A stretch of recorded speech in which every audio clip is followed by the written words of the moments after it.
Hi, everyone, and welcome to another episode of Read and Write with Natasha. I have with me author Gary Braver, who's an internationally best selling and award winning author of 10 critically acclaimed mysteries and thrillers, including Grey Matter and Flashback. And his latest novel is called Rumor of Evil. And I'm really excited to discuss it with him today. His novels have been translated into 17 languages and three have been optioned for movies. He's under his own name, Gary Goshgarian. He's also an English professor at Northeastern University, and he had taught courses in modern bestsellers, science fiction, horror fiction, fiction writing. He has taught fiction writing workshop throughout the US and Europe. Wow. So, Gary, so nice to meet you. I'm happy to have you here, and I'm so excited to learn from your expertise. And Gary, if we can start by just telling us, you just published your latest novel. So, if you can tell us a bit about it, what's the inspiration behind it? So, the floor is all yours. Sure. Thank you, Natasha. It's wonderful being with you. The latest book, uh, called Rumor of Evil, Shameless Self Promotion. Of Um, course. it is the first in a series of detective novels starring two Cambridge homicide detectives, Kirk Lucian and Amanda Wing. And it centers on a 16-year-old exchange student from Slovakia, a young woman Hmm. of Romani descent. She comes to affluent Lexington, Massachusetts, as an exchange student to learn about American ways and to exchange her own cultural interests to American kids for over 3 or 4 months as exchange students, duration of exchange students. And things go very well. The local kids in Lexington enjoy her. She's very attractive. She has hand me down clothes and she has uncool wardrobe. So they have a lot of fun Americanizing her, bringing her to malls and introducing her to hot dogs and baseball and backyard barbecue and Mexican food. And all goes well until a pizza party. And at the pizza party, one of the boys asks her, "When you're not slaughtering pigs in Slovakia, what do you do for fun?" And she says, "I read palms." So of course, all the kids think this is kind of cool, and they bring their hands to her. Will I get into Harvard? Will we win the basketball game this weekend? Et cetera, et cetera. And one young woman comes up to her and puts her hand out, and as Badima, her name is Badima. They call her Lulu. They Americanized her with a nickname, Lulu. As Lulu looks at the hand, she freezes. "I can't go on," she says, and she asks to be taken back to the host home in nearby. And then a few days later, bad things start happening to these kids and these kids' families. And that's when rumors begin to fly. And as in the rumor of evil in the title, all sorts of prejudices and stereotyping come out. Romani people aren't those gypsies, and aren't gypsies people who put curses on people, and Yeah. don't they pray to Satan? And aren't they witches in disguise? And terribly on Halloween night, she loves sleeping outdoors in the treehouse in the backyard. One Halloween night, the treehouse and tree catches on fire, and she perishes. And that connects. That was 19 years ago. Connects to the present day, where the two detectives are investigating a woman hanging from a tree in her backyard in nearby Cambridge, Massachusetts, and they say this looks staged. She's too well dressed. She's not dressed for her own suicide. She's dressed for going out with women friends to a luncheon. And that begins the investigation that connects that dead woman in the opening scene to the backstory, the cold case of Vadima, who perished in a treehouse. But it's really about spreading of rumors, of conspiracy theories, of stereotyping, which taps into so many things that are in the headlines today in America, as well as 30 miles from here, Salem, Massachusetts, Yeah. in 1692, when witches were burned, were hanged, not burned. Europe burned a lot of witches. in 1692 in the famous Salem witch trial. So it just connects to all that. Huh. So, what was the inspiration for this novel for you? Uh, Especially the fact that she's, I mean, Roman, or some people, we don't call them gypsies anymore, right? It's they not don't, politically correct. Yeah. which Yeah. is it's a wrong name. I mean, they were mistaken coming from Egypt, which they did not come from Egypt. They came from Okay. northern India 4 or 5 centuries ago, and then spread Okay. throughout Eastern and Western Europe.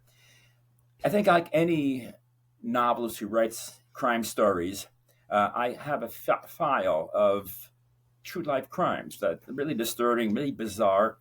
And one of them jumped out at me back in 2014 and stuck in my head for a long time.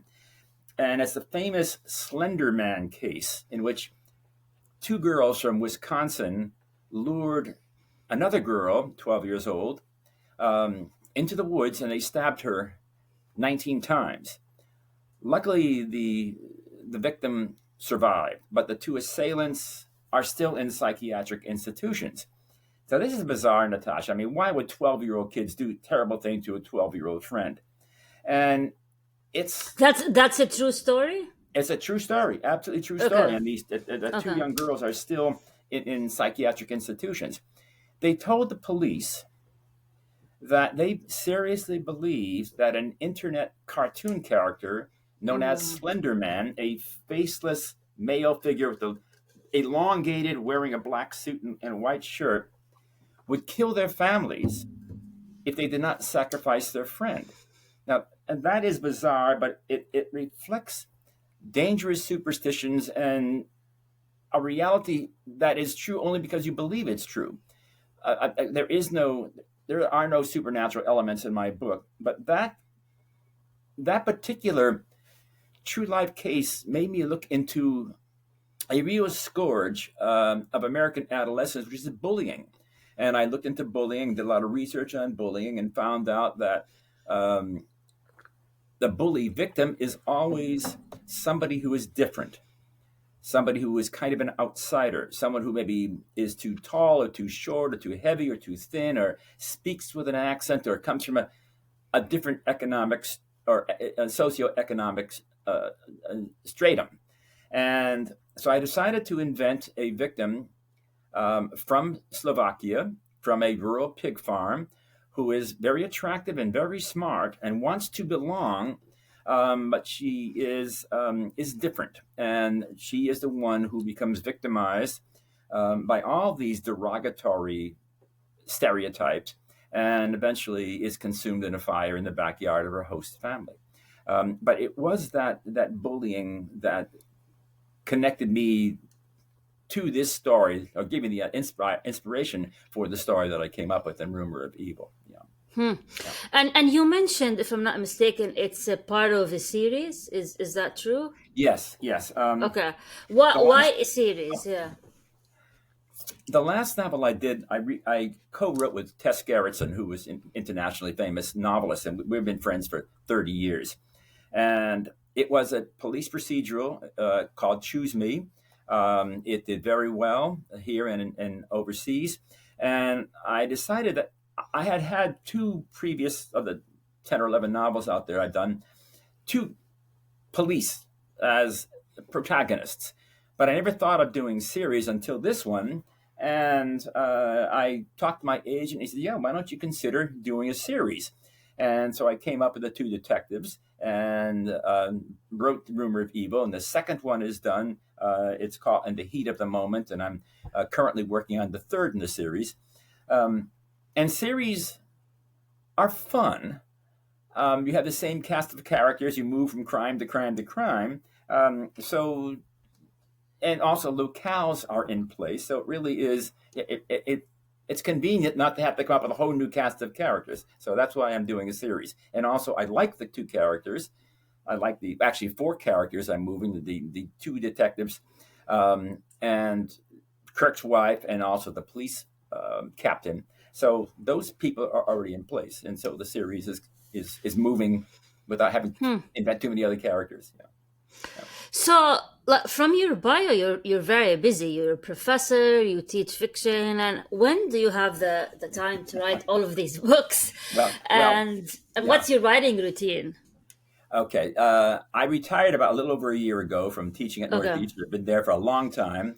And I quit at the right time, retired at the right time. And I retired also to write full time. It was one every 2 years. I have a novel every 2 years because I had a full schedule and I was teaching workshops here and there. And now my two sons are grown up; they're out of the house, and I'm no longer having to drive into town in into Boston or teach, and so I'm writing full time. And I'm a morning person, and I don't need that much sleep, so I usually get up about 5 o'clock in the morning and okay, click right in and have a cup of strong French roast to get my heart going.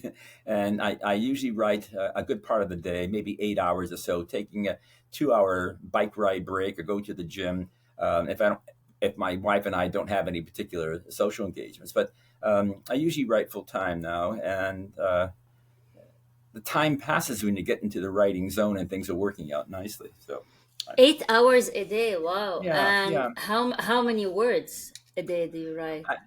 Some days it flows. I maybe have 5 pages. Other days I look at the screen's looking at me, and neither of us is doing anything. So Okay. and some days, Yeah. most days are pretty good. I always crank out maybe a page or two, or maybe three. Um, but it's always in my head, as you know, Natasha. I mean, when you're writing, you don't even have to be at the keyboard. You're always thinking or taking Thinking notes or about it. making, Yeah. writing things down on 3x5 cards or talking into your phone. So yeah, I'm always kind of in that mode. So the mystery genre is very popular these days, especially crime and real crime. And why do you think that is? And I feel like it keeps getting increasing in popularity. I was looking at the I think it was the Spotify or the Apple podcast ranking of the top podcast, and number one was Crime Junkie, in on all of the US, which is true crime. Why do people like crime and true crime? What's with this obsession? I love true crime, like Dateline, all of that stuff. I write crime. So what's our psyche? Why do we like this stuff? I think this app has always been a fascination why people do terrible things. Always a fascination in crime. Ever since Edgar Allan Poe wrote the first detective story back in 1830 or something or other. So I think that has always fascinated us. If in fact evil is nature versus the product of nature or nurture, and why people do things. I've often had a workshop, Love Your Villain. And I think that villains in literature are different than villains in real life only because villains in real life, their motives are sometimes foggy, we don't get them, or they're kind of grubby and dumb, like someone shooting on impulse. Um, but the difference between life and literature is literature has to make sense. And I think that most villains in literature are a lot more interesting than real life villains, because we as writers have to make them a lot more interesting than kind of cardboard punch outs that you might get in comic books or in the early James Bond movies. You just see a bad guy, you know he's a bad guy, and James Bond and company are going to go after him. But I think that a real villain does not get up in the morning and look in the morning mirror and say, there is the face of evil. I think they have in their own minds sweet smelling reasons why they do bad stuff. I had terrible parents and I was abused by them, or I was at odds with our neighbors, or we were born poor, so I was at odds with the socioeconomic level of society, or I was at odds with the law, with police. I was at odds with my classmates. I was at odds with society in general. I may have been at odds with nature. I was born with a disability of some sort. So I think they're always getting back. I think that real victims get back. They rob banks because they don't have any money and they never did, or they have a drug issue or whatever. So I think that in books, people look to see what the writer's creative imagination will come up with in terms of motives. Because even in the court of law, with all these legal minds, motives aren't often established. It's much more, you did this crime, you're going to get punished for it, and motives might be just summarized in 5 or 10 words or less. So I think that is part of why people turn to mysteries. They want to know what, through the writer's mind, motivated these criminals in these stories to do bad things. Mm. And also So, hoping for yeah, go ahead. justice at the end, because the real world doesn't always end with justice, as we know. True. Yeah. So, what would you tell someone who wants to write mystery? What are your top tips, I guess, your secret Sure. tips? That's another good question, Natasha. I've taught creative writing for 40 plus years. And most of the students in those writing courses here and in Hawaii, where I taught for several seasons, and in Europe, are writing mysteries or thrillers. There is a difference, and that's not important to get into. But the what I tell them, and I think it is very wise for anyone who wants to write a novel, is read those authors you greatly respect, want to grow up to write like, or you strongly emulate, and look at their novels the way a carpenter looks at a house. That is, study the angles, study how they have themes are developed from chapter to chapter, study how they get in and out of scenes, study how in a patch of dialogue, maybe 6 inches on a page, you can have two people talking, but their vocabulary, the way they say things, how they are dressed, distinguishes them without even having to have attribution, he said, she said, or by names. Um, Notice how most chapters end in kind of cliffhanger endings, Mm. that it makes you at 1 o'clock in the morning not put the book down, but, oh, heck, I've got to read the next chapter because I'm really hooked. I want to see where this is going. How there's often action scenes followed by reflection scenes, action scenes followed by reflection scenes, fast, slow, dramatic, and more thoughtful. And so you get the sense of the architecture of how books are written. It means not reading for plot. I tell my students, study how they do it. Look at the individual sentences and how in fast scenes there's a narrative thrust, because the sentences are shorter. They don't begin with long participial phrases. There's no use of the passive voice. A voice was heard in the cellar versus Mary heard a voice in the cellar. I mean, and that you dramatize instead of tell. You show instead of tell. Instead of saying that Mary was angry, show Mary picking up her coffee cup and smashing it on the floor. Those are the tips I constantly pass on to students. But read slowly and carefully. Study how others do it. Who do you read? Who do you study? I don't read anyone when I'm writing, but I'll tell you the ones I had used in my course in detective fiction and science fiction, horror fiction, bestsellers. Um, Michael Connolly is one of my Mm. favorites. The Irish writer Tana French, my co-author in the last book, Choose Me, Tess Gerritsen. I love the writings of Louise Erdrich, even though she's not categorized as a mystery or thriller writer. One of my favorite books by her is The Round House by Louise Erdrich, which has a murder mystery in it. Um, I like Stephen King. I've taught Stephen King in the past, and Dean Koontz, who's quite literary and who is much better writer than the genre asks him to be. So Mm. I have several, and my former and late best friend and office mate Robert Parker, who wrote 60 novels and most of them detective stories. So I have favorite authors, even though it might be said I have favorite books because I have not read all the books by all the authors I mentioned. But I do have favorite books, and the authors I mentioned are terrific. What books should writers of mystery read, or aspiring writers? Mhm. Wh- What books should they read? Well, the ones I mentioned, read Gary Braver. Of course, goes without saying. Yeah, yeah. I would read Tess Gerritsen. She has a novel that just came out by my former co-author.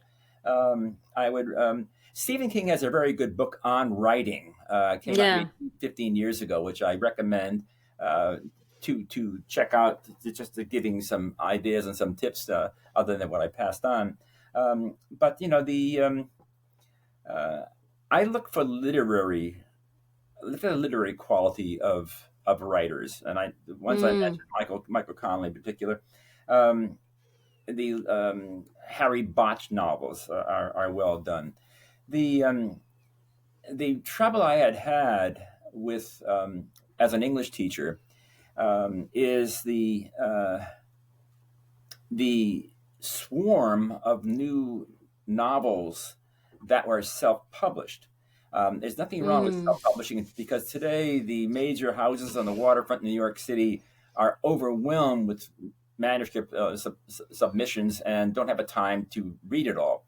And they often hire an English major graduate from NYU or Columbia to read all the stuff that comes in, and anything hits them as a potential, they'll pass it on up to superiors. Um, the problem with the tsunami of self-published books is they're not vetted by agents. Agents get 15% of whatever they try to sell. And they're usually not vetted by really professional, experienced editors.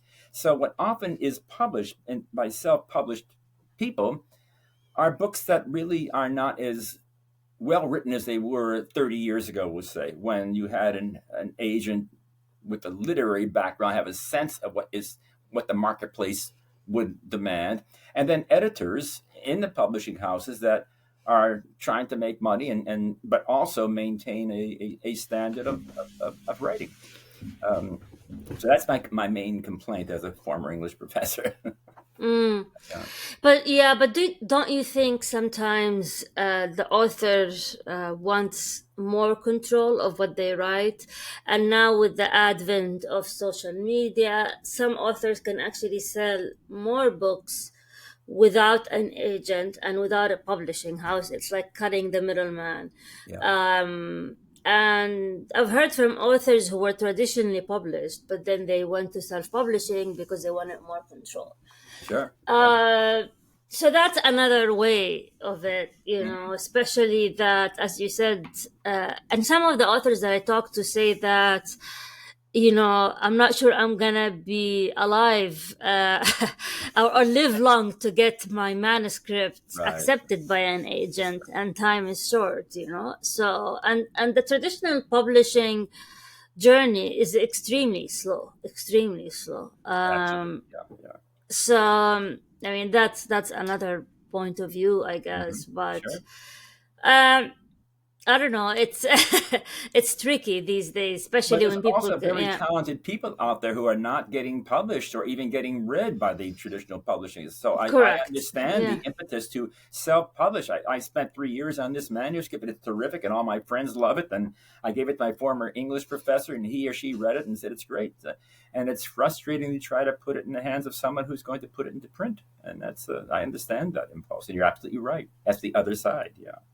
Um, So you've been in the industry for a long time. So how did you find your first agent? Well, that was easy because this was back in the early 80s. And I Mm, mentioned my office mate was Robert Parker, and he had already begun his climb upward before he left Northeastern. And I finished a book, and I said, "Is there anyone in your Jack Hawkins agency that could look at this?" And I said, "Sure." So we sent it off, and I got an agent mm, almost instantly. Things were a lot easier back then, yeah, and that's true. I always feel a little fraudulent when I'm teaching 20 something year olds in a fiction workshop. But I do remind them they have one thing that I don't have. They have their youth on their side. And as you said, they'll live long enough to see something published if they got something decent. But Yeah.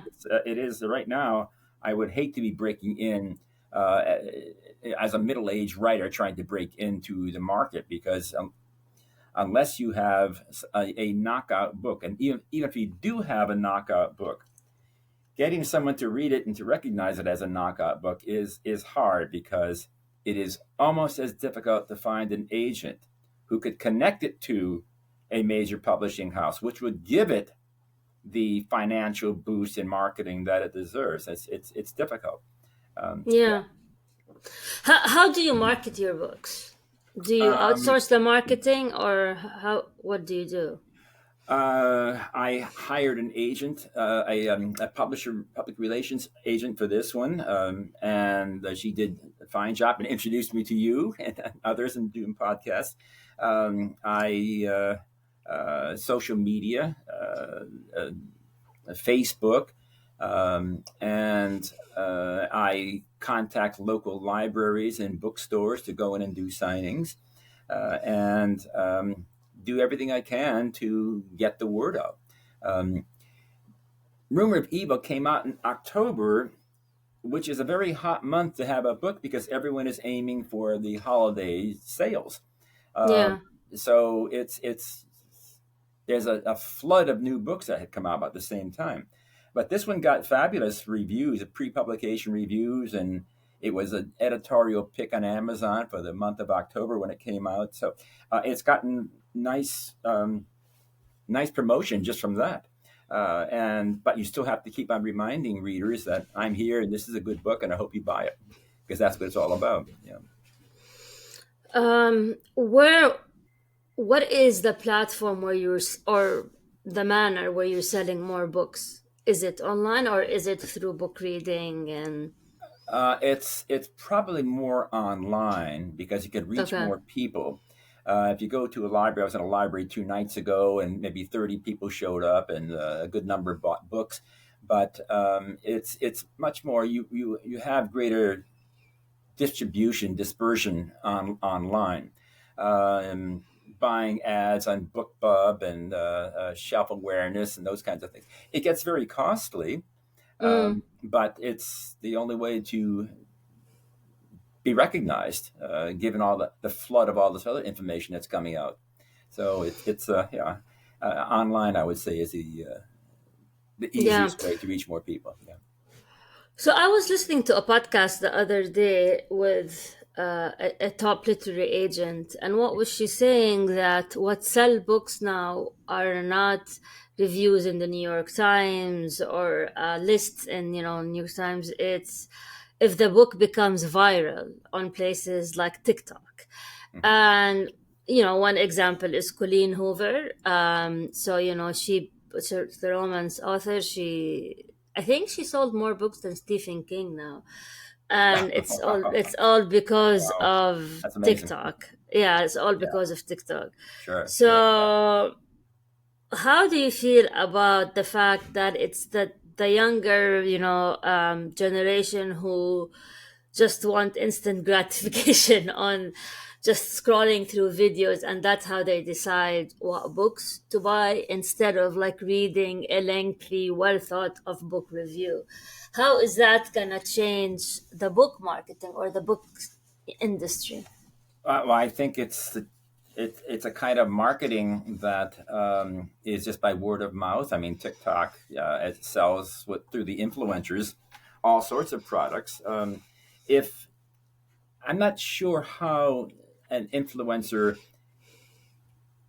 manages to influence so many different things.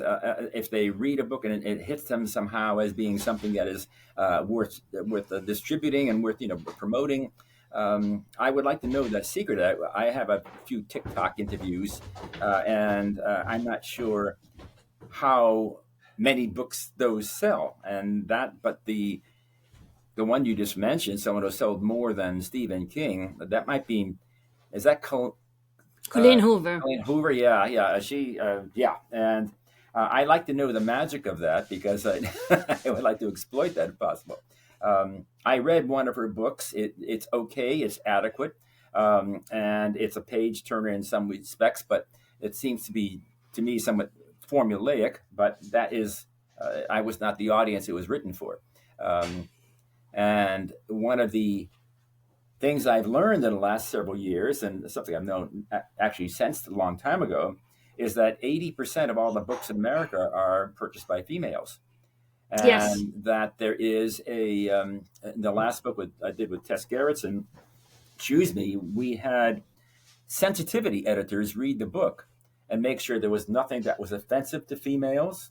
There wasn't. Nothing that was offensive to minorities. At one point, I had described a student.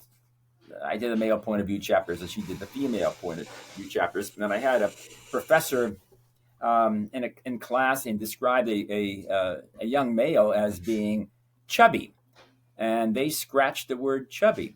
And so we have to come up with a synonym for chubby so that not offend any readers out there who might be overweight and didn't want to border on body shaming. So we just changed the description of this kid. So there is a sensitivity out there, and it's also based on knowing your audience. Mm. And yeah, and I think this TikTok moment, I think Colleen Hoover, whoever influenced her, was very aware of the audience and managed to sell tons of books. Yeah, another example is the author of Fourth Wing. It's a fantasy novel, and I was reading the other day that people were queuing outside Barnes and Noble in Manhattan at midnight to get Oh, the second book. It's like the new Harry Potter. And wow. I found out about her from TikTok, honestly. Yeah. And of course, I bought the book. I haven't read it yet, Sure. but I Yeah. bought Yeah. it because I had to. Yeah. And people are just going crazy for it. And it all started on TikTok. And I think she's a bestseller now. Did you read the Uh, book yet? Not yet, not Not yet. yet. I read a lot of books, so I'm always behind on my reading goals. But yeah, so this really changed the equation from having a stellar review in the New York Times to, dancing on TikTok with a book. This Yeah. is what Yeah. happened. Exactly. Yeah. And it's funny, like I have maybe 100 followers on TikTok. I don't.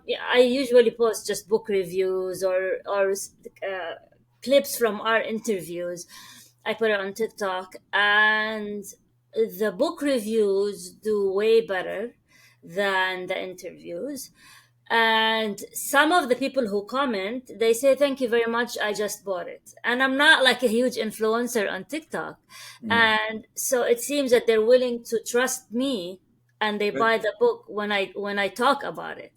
Hmm. And I noticed that in other channels, like in on Twitter, I have maybe over 10,000 followers, and I talk about books, but nobody says I bought that book because of you. They say that on TikTok. So it is. So it's, and I'm not getting like anything, a kickback or anything from Of course recommending not. these Right. these these books. I'm just do it for fun. Mm-hmm.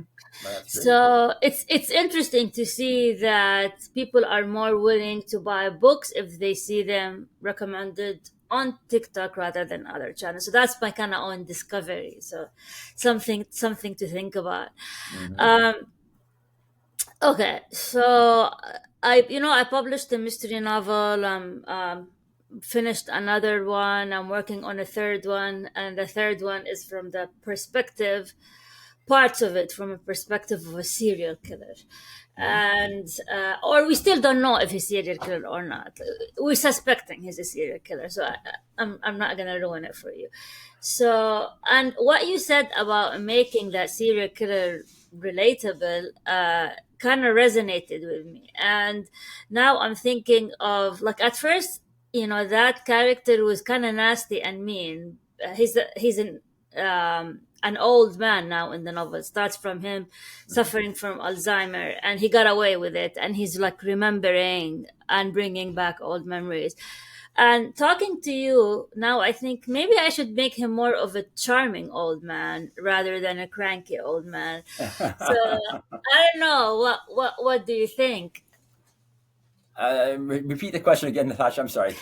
Do you think I should make the villain as an old man, a charming old man, or a cranky old man? Because he got away with his crime, right? And Mhm. now we're hearing his perspective as an old man. We're inside his head and he's interacting with other people. And you mentioned something about it's good to love the villain.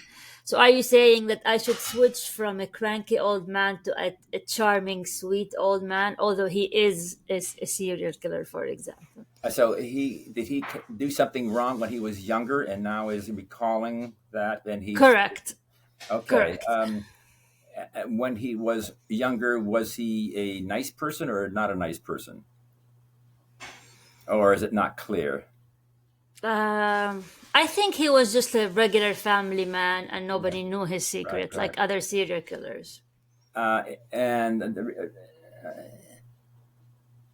so you're wondering if he should be a cranky old man. Are we going to? Your choice might depend on how seriously we take him. If he is, Okay. if he is, if his brain is foggy with Yeah. dementia, it almost makes no difference what he is today. But I would probably make him not cranky. I would make him more forgiving. Um, is there justice meted No. out? No. Okay. So he got away with something, and now he's the demented old guy, and does and I'm thinking of ending it on kind of open ending, like you're not sure if he did it or not, if this is part of his dementia or it right. actually happened. Then you might want a third party to make it resolve. That is, I mean, leaving it Okay. open ended it may not be satisfying for the reader. Yeah. They may want it to be resolved, and because he no longer, if he's a point of view character, he may not be reliable. So you may want someone from the outside to administer, an explanation of what had happened.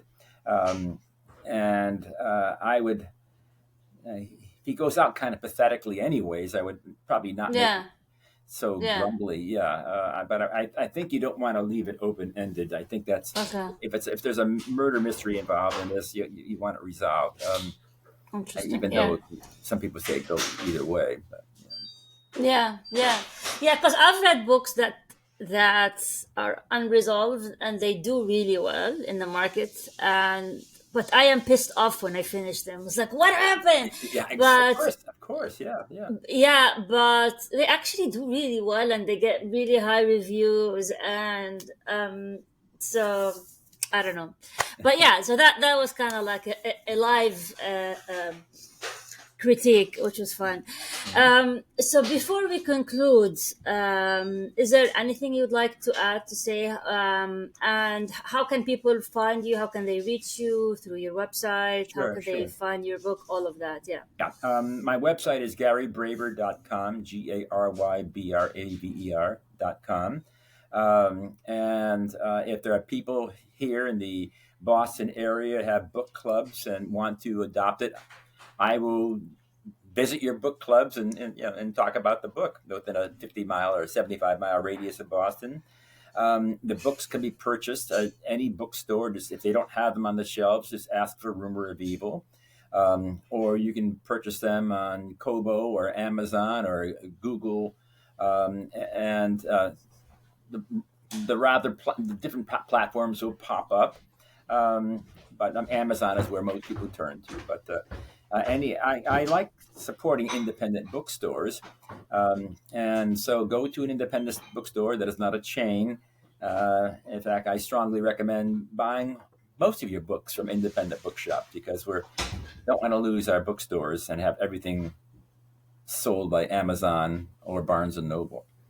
Yeah, Mm, that's true. yeah. Well, thank you very much for your time, Gary. This has been wonderful, and thank you for the live critique of my Okay. manuscript. That Yeah, thank you. Appreciate it. And best of luck. And for anyone who's listening or watching, thank you for joining us for another episode of Read and Write with Natasha. And until we meet again.